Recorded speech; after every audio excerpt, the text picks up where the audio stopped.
Salvete omnes, hodie narrabo de Iesu Christo. In principio, Iesus erat Deus. Deus habet tres personas, Pater, Filius, et Spiritus Sanctus. Iesus erat Filius Dei in aeternum. Aeternus Filius Dei erat Iesus. Non erat homo in principio, solum Deus erat. Et Deus creavit caelum et terram, et creavit hominem, masculum et feminam creavit eos. Viditque Deus omnia quae fecit, et omnia quae fecit erat bona, valde bona, optima. Deus dixit, omnia valde bona sunt, omnia optima sunt. Et Deus homines in paradiso posuit, et dixit hominibus, ecce hic sunt multae arbores multi fructus. Sed nolite consumere fructum huius arboris, quae in medio paradiso est. Si hunc fructum consumseritis, morte moriemini, ecce morte moriemini. Sed, ecce serpens, nolite audire Deum inquit. Si hunc fructum consumseritis, non morte moriemini. Eritis sicut Deus, scientes bonum et malum.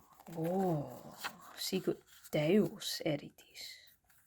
Homines nolebant Deum audire, homines volebant esse sicut Deus, non humiles erant, sed superbissimi, volebant esse Dei, itaque fructum consumserunt. Et mors in terram intravit. Hodie, omnes homines volunt esse sicut Deus, nolunt Deum audire. Omnes homines peccātores sunt, et omnes homines moriuntur. Mors omnes vincit. Sed unus homo non erat peccātor, Iesus Christus. Iesus erat Deus, Filius Dei. Olim Pater eum ad terram misit ut mortem vinceret. Iesus nunc et Deus et homo est. Iesus est Deus, et Iesus est homo. Iesus et Deus et homo est.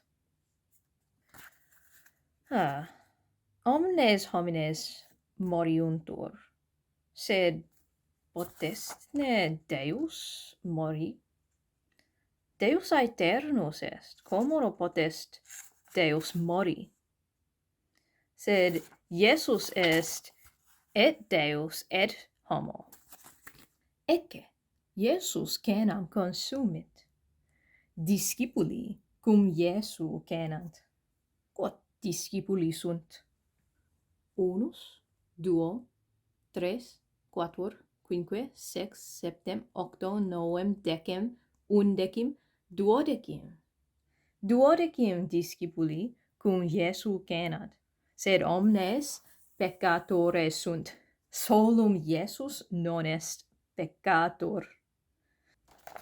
Ecce Iesus et discipuli. Iesus discipulis dixit, nolite dormire, spectate, ego Deum Patrem precar. Iesus Deum Patrem precatur. Sed eheu omnes discipuli dormiunt. discipuli non audiunt Iesum, omnes discipuli dormiunt ubi Iesus Deum Patrem precator.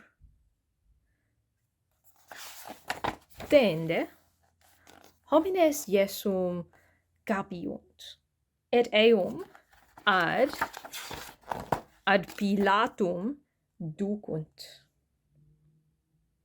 Pilatus rogat, vultisne me eum dimittere an crucifigere. Vultisne me eum dimittere an crucifigere. Homines clamant, crucifige illum. Pilatus ita vero inquit ducite eum ad crucem. Tende, homines Iesum ad crucem ducunt. Iesus crucem tenet et lente ambulat. Tende, in cruce Iesus mortuus est. Iesus erat homo bonus, non erat peccātor, sed Iesus sicut peccātor mortuus est.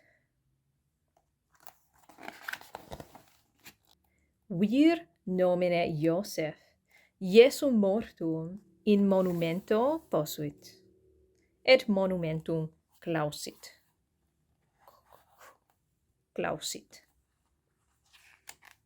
Iesus mortuus erat 3 dies. Sed tertia die a morte revenit.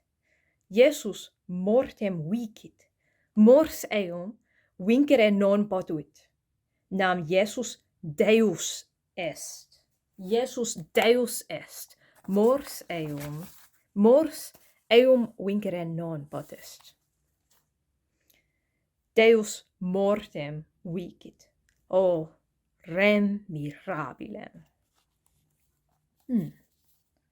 Crux est arbor, nonne? Arbor.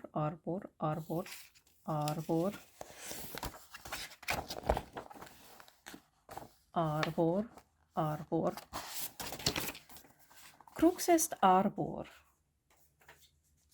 In principio, arbor mortem in terram tulit, nam homines fructum arboris consumserunt, et volebant esse sicut Deus.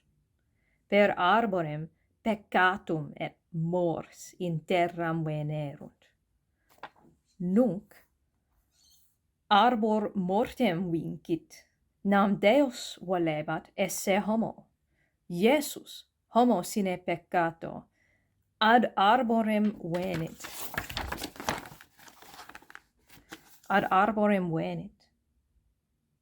Per arborem, per horribilem crucem, Iesus vicit peccātum et mortem. Christos anesti ec necron thanaton patisas, cetis sentis nimasi zoin charisamenos.